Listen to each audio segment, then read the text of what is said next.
안녕하십니까, 윤 과장입니다.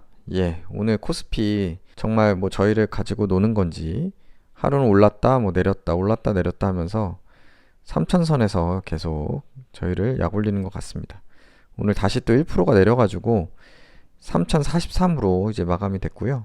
코스닥도 오늘 좀 하락을 해가지고 926으로 제 마감을 했습니다. 그래서 뭐 예전과 같은 대세 상승은 나오지 않는 모습이고 계속해서 그 미국 증시, 미국 뭐 국채금리 뭐 이런 거에 영향을 받아가지고 증시가 힘을 못 쓰는 상황입니다. 그래서 어제 보시면은 미국도 나스닥을 중심으로 나스닥이 2.7% 하락할 정도로 크게 하락을 했고요. 오늘 뭐 아시아 증시도 뭐 좋지 못했습니다. 그래서 좀 전반적으로 지금 그 금리 상승에 대한 그런 압박으로 여러 가지 특히 뭐 그동안 좀 많이 올랐던 성장주나 이런 거 위주로 좀 조정을 받는 모습입니다. 그래서 이런 날은 뭐 투자자별 매매 동향 보나마나 역시 또 개인만 이렇게 매수를 했습니다. 2조나 이렇게 매수를 했고요. 기관은 뭐 1조 2천억 매도했는데 이것도 사실 뭐 보나마나죠. 뭐 옆으로 볼까요? 보면은 연기금 역시 매도. 이건 뭐 매일 같은 이런 매도라서 일단 뭐 너무 놀랍지도 않고요. 오늘도 3천억이나 매도를 했습니다.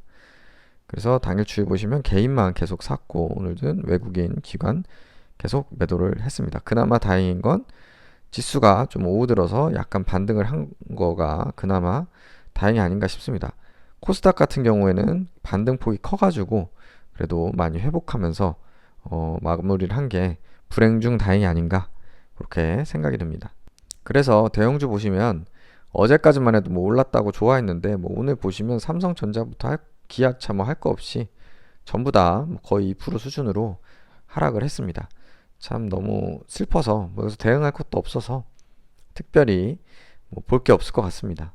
다음으로 중소형주 보시면 유일하게 리메드 혼자 상승을 했고요. 이게 역시 그 주식은 모르는 게 그저께까지만 해도 제일 그 뭐 상승의 희망이 없어 보였는데 어제 그 최고 12% 종가로 8% 오른 거에 이어서 오늘 이 힘든 장에 유일하게 제 보유 종목 중에서는 상승을 했습니다. 그래서 어떤 종목이 어떻게 변할지는 가봐야 아는 것 같습니다. 그래서 리메드는 좀 많이 하락했을 때 추가 매수를 했으면 지금 거의 본전이 왔을 텐데 그러질 못해가지고 제 기억에 마이너스 19%인가 제가 추매를 고민할 때 마이너스 19%인가 해가지고 제가 또 성격이 이상해서 마이너스 20% 이상일 때 사고 싶은 또 욕구가 있어서 주춤거리다 보니까 그 상승을 할 때 그 평단을 만들지 못했습니다. 그래서 일단은 그냥 가져갈 수밖에 없고요. HMM 역시 뭐 강한 모습 조금 하락하긴 했지만 오늘 차트를 보시면은 그래도 양봉이고 상승했을 때가 있습니다. 고가가 그래도 2.2%까지 상승을 했던 때가 있고 종가도 어쨌든 뭐 무난하게 뭐 조금 하락하긴 했지만 그래도 어제 급등에 이어서 급락하지 않고 무난하게 마무리가 돼서 2만 원을 지지를 해줬습니다. 다음으로 삼성화재 뭐 어제 팔았는데 조금 떨어졌네요. 그나마 어제 물량을 덜어놨기 때문에 부담은 크게 없습니다. 다음으로 뭐 대우조선해양 뭐 1% 정도 뭐 하루하루 있는 일이고요. 뭐 첨부 ENF 테크놀로지 또 조정을 받네요. 그래서 계속 또 시간이 걸릴 것 같습니다. 다음으로 우리 엑세스바이오 얘기를 좀 해봐야 되는데 이게 정말 끝을 모르고 계속 하락하고 있습니다. 지금 1차 미끄럼틀 이후에 그 다음에 반등이 좀 나왔는데 반등 이후에 다시 또 2차 미끄럼틀이 지금 나오고 있습니다. 그래서 이 2차 미끄럼틀이 언제 끝날 거냐 그건 이제 아무도 모르죠. 15,600원까지 오늘 하락을 했었는데 제가 이제 약간 추매를 고민하는 그 차에 그래도 좀 반등이 좀 나오면서 그래도 16,000원 16층을 지지하면서 마무리된 건 다행인 것 같습니다. 그래서 사실 요거를 계속 들고 가야 되나 말아야 되나 아마 고민이 많으실 것 같고 이미 손절하신 분들도 많을 것 같고 그런데 그건 사실은 각자 스타일대로 판단할 수밖에 없는데 저는 그래서 오늘 조금 냉정하게 한번 생각을 해봤습니다. 이게 지금 시총이 한 5,900억 점점 이제 내려가고 있는데요. 뭐 더 내려갈 수도 있겠네요. 오늘 또 떨어져서 그렇게 지금 되고 있는데 과연 이걸 들고 가는 게 맞냐? 라는 거에 대해서 조금씩 생각을 해봤는데요.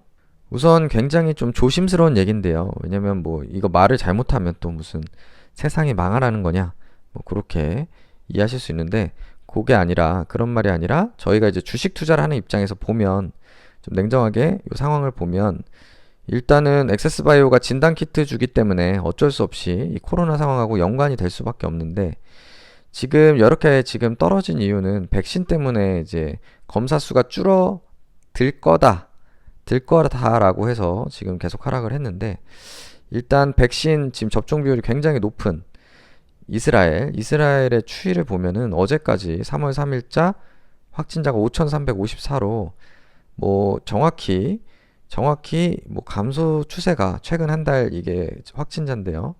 보이지는 않습니다. 그래서 이게 사실은 뭐 그냥 정성적으로 볼 건 아니고, 결국에는 지금 현재 상황을 이제 숫자로 딱 봤을 때 지금 아직까지는 뭐 진단 검사가 중단됐다거나, 지금 이제 갑자기 기존 실적이 뭐 반토막 난다거나 뭐 그런 상황은 보이질 않아서, 그 현실로 다가온 그런 상황은 아직은 확인이 안 되고 있습니다.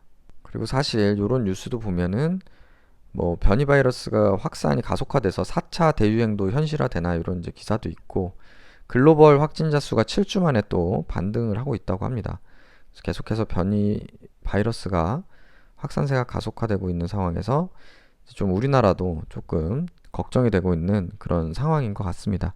그리고 제가 이제 텔레그램에 이제 공유를 드렸는데, 지금 20대도 물론 기저질환이 있으셨겠지만, 기저질환 있으신 분들이 계속 좀 사망 뉴스가 좀 안타깝게 좀 나오고 있습니다. 그래서 사실 기저질환이 있으면 백신을 맞는 게 더 유리한 건지 아닌지 조금 헷갈리는 그런 상황입니다. 저는 예를 들면 코로나에 이제 내가 이렇게 좀 그 주의를 했을 때, 마스크 열심히 쓰고 다녔을 때 코로나에 걸릴 확률, 그리고 걸렸을 때 그 하필 치사율이 그래도 낮은 편인데 그 치사율에 해당이 돼서 사망할 확률, 이런 걸 따졌을 때 이렇게 기저질환이 있는 경우에, 없으면은 뭐 맞아도 되시겠죠. 근데 기저질환이 있을 때는 이게 맞는 게 맞는지 모르겠습니다. 제가 이거 텔레그램을 공유 드렸을 때만 해도 그 전체 3명 정도가 이제 사망했다고 기사가 났었는데, 지금 그 다음에 뭐 1시간 정도, 한두 시간 정도 지났더니 백신 접종 후 사망 신고가 3건이 추가돼서 총 지금 5건이라고 하거든요. 그래서 뭐 20대, 50대 정도인데, 뭐 아나필락시스 쇼크도 또 한 건이 있었다 그러고, 뭐 아무쪼록 이 아스트라제네카가 아무래도 좀 그동안 본 거에 비하면 파이자에 비해서는 조금 그 임상 과정도 조금 약간 어설픈 부분이 있었고, 그 여러모로 조금 불안정한 건 맞지 않나 하는 그런 그동안의 기사로는 좀 그렇게 좀 생각이 됩니다.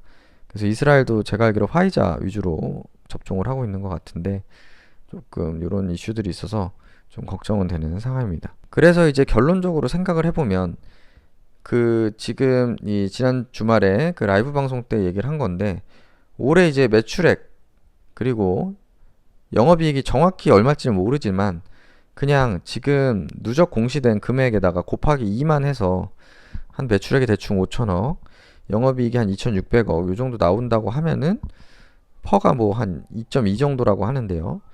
요 정도면은 너무 좀 저평가된 게 아닌가 하는 좀 생각이 들고요. 그리고 사실은 지금 주가가 많이 내려왔잖아요, 이미. 지금 뭐 계속해서 백신이 나오고 코로나가 줄어들면 실적이 쪼그라들 거다라고 얘기를 하는데, 그게 이미 좀 주가의 상당 부분 저는 반영이 됐다고 생각을 합니다. 그때 뭐 6만 원 최고가를 보지 않더라도 뭐 한 요때 4만 원대부터 다시 또 뭐 3만 원대 이렇게 해서 계속해서 좀 내려왔잖아요. 그래서 지금 16,000원까지 내려왔거든요. 그래서 사실 뭐 그런 분들 얘기하시는 거 충분히 공감은 되는데, 그 진단키트에 대한 투심, 그리고 이제 그동안에 기대감이 없다, 실적이 쪼그라들 거다, 그런 내용이 이미 주가의 상당 부분 반영이 되지 않았나 싶고, 그리고 실제적으로 가시화된 거는, 가시화돼서 뭐 실적이 실제로 1분기 실적이 뭐 쪼그라들었거나, 뭐 지금 백신으로 인해서 진단 검사가 중단됐다거나 뭐 그런 거는 전혀 좀 보이지 않기 때문에 일단은 더 가져갈 생각입니다.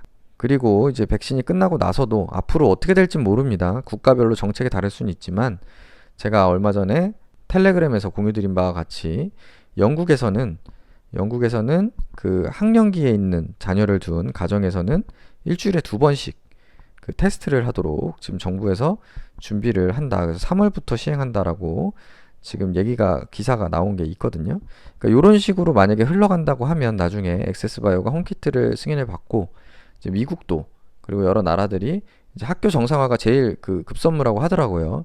그 교육에 문제가 있고 교육 불평등 여러 가지 이슈가 있어서 그 학교를 정상화해야 되는데 아무 대책 없이 할 수는 없고 그래서 그거의 하나의 방법으로 영국에서 이렇게 진행을 하고 있다고 합니다.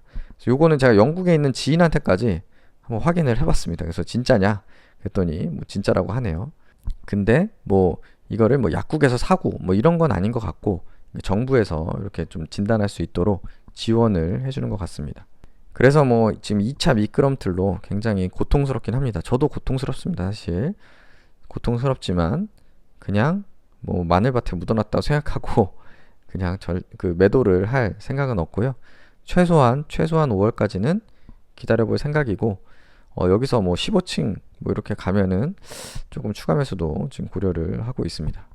다음으로 뭐 관심 종목은 매수 후보 중에는 뭐 신한지주 이런 거 1% 올랐습니다. 이거 좀 언제 살까 좀 32,000원 정도가 제일 좀 제가 선호하는 가격대인데 좀 다시 좀 반등이 나왔고요. 네페스도 지켜는 보고 있는데요. 조금 더 내려오면 뭐 안 내려오고 반등하면 이제 보유하신 분들 다행이시고요. 혹시 요즘 좀 증시 분위기가 안 좋아서 조금 더 내려오면은 그때 좀 매수를 하려고 생각을 하고 있습니다. 그래서 제 계좌를 보면 HMM 유일하게 제 계좌를 살려주고 있는 종목이고 대신에 액세스바이오 빼고는 나머지 종목은 뭐 보유 수량이라던가 그 마이너스 수익률을 봤을 때 크게 걱정은 안 하고 있습니다.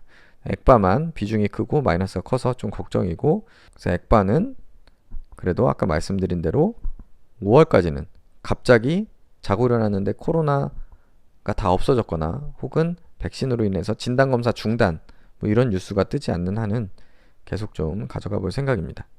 그래서 삼성화재 채권 계좌는 요렇고요. 그래서 삼성화재가 아직 플러스 유지하고 있네요. 요거는 어제 일부 익절했기 때문에 남은 종목은 조금 더 뭐 한 플러스 5%요 정도 올 때까지 한번 기다려 보겠습니다. 다음으로 그 대형주 계좌들 올 마이너스 떴네요. 뭐 여기는 다 우량한 회사들이기 때문에 마이너스가 커지면 오히려 추가 매수 기회로 삼도록 하겠습니다. 네, 그래서 오늘 액세스바이오 때문에 힘드신 분들 많으실 것 같고 저도 오늘 좀 그 멘탈이 흔들리긴 했는데 사실 매도를 할 생각은 전혀 없습니다. 예, 그래서 뭐 죄송하지만 뭐 팔으라고 하시는 분들께는 죄송하지만 액세스바이오는 지금 현재 상황이 갑자기 바뀌지 않는 한은 이미 악재가 어느 정도 주가에 반영됐다고 생각을 하고 일단 좀 더 기다려 보도록 하겠습니다. 네, 항상 시청해 주셔서 감사드리고요. 구독, 좋아요 부탁드리겠습니다. 감사합니다.